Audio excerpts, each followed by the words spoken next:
This is our 50th part in the surprise series. So if you haven't seen part 1 and 2, see the description below.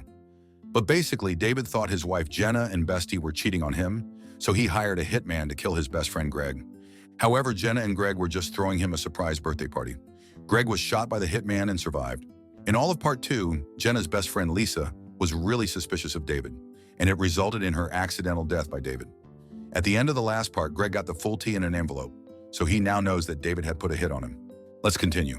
Outside, David digs the ground to bury Lisa. Before putting her in the grave, Jenna texts Lisa's phone. David texts back, disguising himself as Lisa, saying that Lisa will be going out of town and will need Jenna to watch her house. After that, he buries Lisa and tosses her phone into the grave.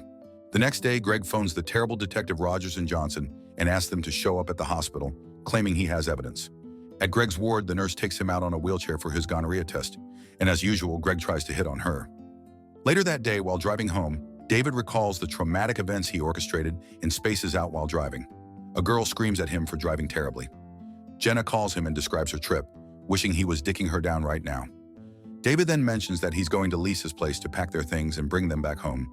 But Jenna, surprised that he doesn't know about Lisa's trip, informs him that Lisa asked them to house sit while she's gone. David acts surprised and agrees to continue staying at Lisa's. Back at the hospital, Greg gets back to his ward, but he sees that his phone and the evidence have gone missing. He worriedly searches for the evidence and even looks between his big cheeks.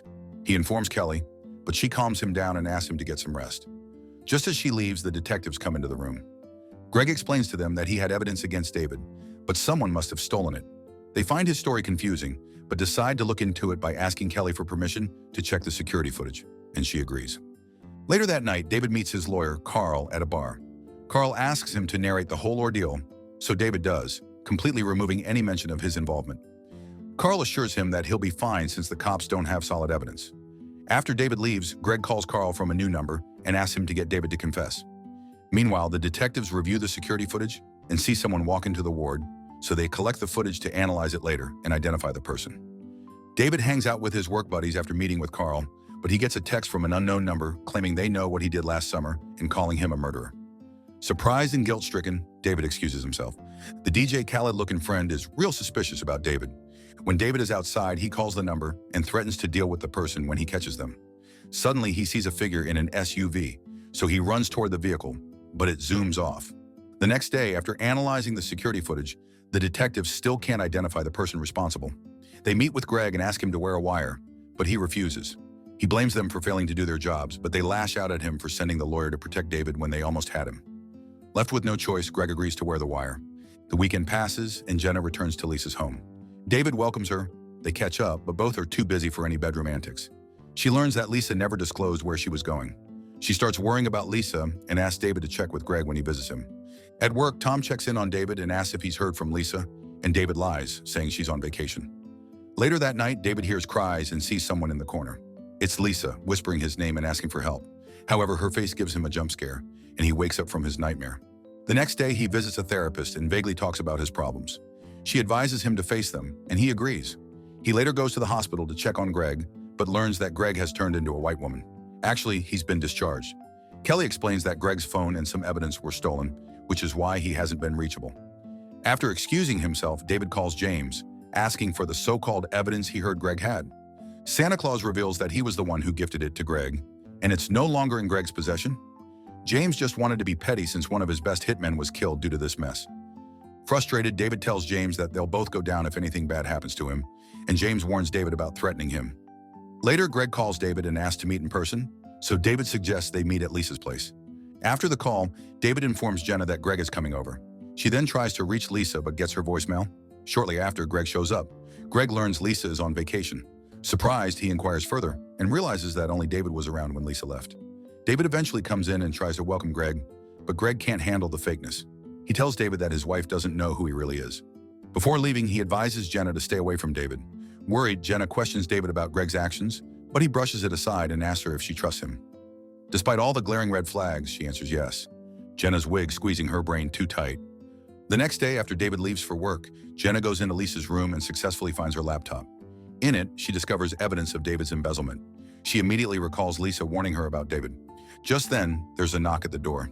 It's Lisa's mother, Mrs. Maria Brunel, who asks about Lisa's whereabouts.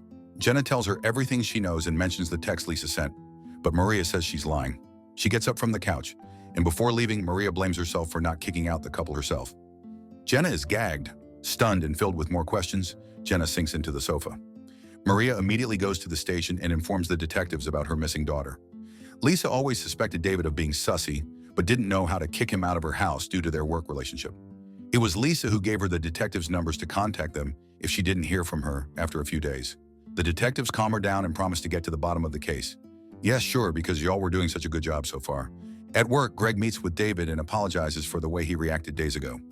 Greg talks about working on forgiveness, and David tries to play dumb. Greg says he knows he did it, then asks why he did it and tells him to admit it. But David remains solid, so Greg punches him in his beautiful face. Unfortunately, Tom was nearby to stop the commotion. Later that day, Greg informs the detectives about what he did, and they complain about him messing up the plan. Carl is so done with Greg too. After work, David sits at the bar with his friends, and they blame Greg for his bad behavior. They assure him that they've got his back. Tom advises David to go MIA on everybody, just like Lisa.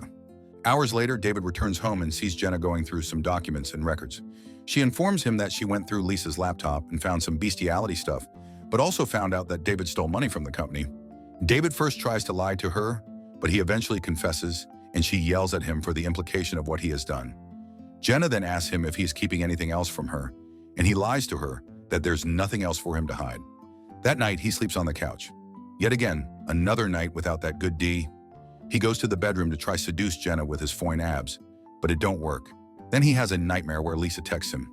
He drives to where he buried her and tries digging for her corpse, but he hears her calling his name, and she grabs him. Y'all, the genre switching up. The next morning, the detectives show up with some cops at Lisa's house with a search warrant, and they take a look around. The detectives learn that Lisa didn't tell anyone where she was headed. They question David, who was the last person to see her, and find his story odd. How Lisa told him she would be leaving on vacation that night, and yet he didn't ask her where. With no evidence found after only 1 minute of checking, the cops take their leave. Because testing for cleaned up blood didn't cross their mind. After drinking with his friends, David notices the same SUV he saw the other day follow him. Noticing he is being tailed, David parks and waves at the SUV, but the driver shoots at him before zooming off. Unfortunately, David survives because the director needed to stretch out the movie some more. When David gets home, he sees an envelope on the table.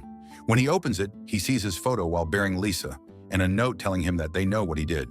He immediately calls Big Back James, but the call doesn't go through, so he leaves a voicemail, apologizing for threatening him and saying James is taking things too far.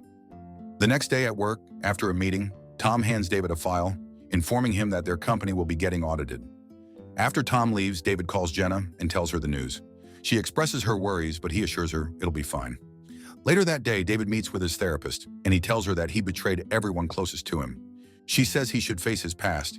He agrees it's time to confess. Meanwhile, the detectives get their hands on Lisa's phone location and realize she's not too far away. They go with a crime team and search through the woods, and after hours of surveying the area, they find where David buried Lisa. Later that night, Jenna receives a call and learns of Lisa's demise and that her corpse has been found. She immediately breaks down into tears, crying uncontrollably, and informs David about the news. Y'all, this actress gave the performance of a lifetime. Someone outside of Tubi hired this woman.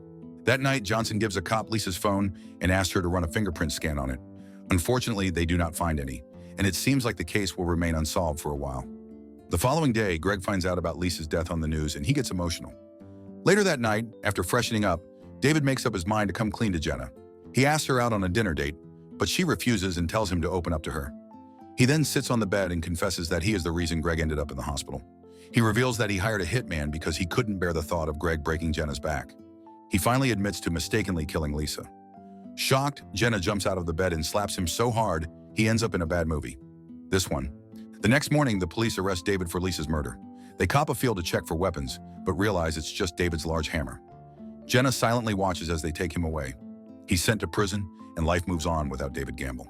During Lisa's burial, Greg and Jenna mourn their friend, and Greg blames himself for not being able to protect her. I just know Greg and Jenna finna hook up. Later, Jenna summons the courage and visits David in prison, where she breaks ties with him and calls him a monster for exploiting her trust and love. Afterwards, she goes to Greg's place and blames herself for Lisa's death, but he consoles her, and, emotionally vulnerable, she kisses him. While they're in mid-back breaking work, an unknown number texts Greg's phone, telling him that the job's done. Before then, Greg had met with James and hired him to kill David. James was the one who drove the SUV and tried to kill David, But after failing, he hired a prisoner. And the inmate stabbed David while David was in mid-dookie. Right after being stabbed, David wakes up panting on the bed and sees Jenna next to him. Realizing it was all a dream, he wakes Jenna up and begs her not to throw him a surprise party. She says his birthday's in 3 weeks. Oh, hell no. All that time it's all been a dream? After 3 movies, they gave us this ending? Were any of you guys satisfied with that? Baby, I want a refund of my time. Hey, if you like this video, make sure you subscribe now and turn on the notification because YouTube isn't recommending my videos. And if you like to watch more foolishness, click here or here.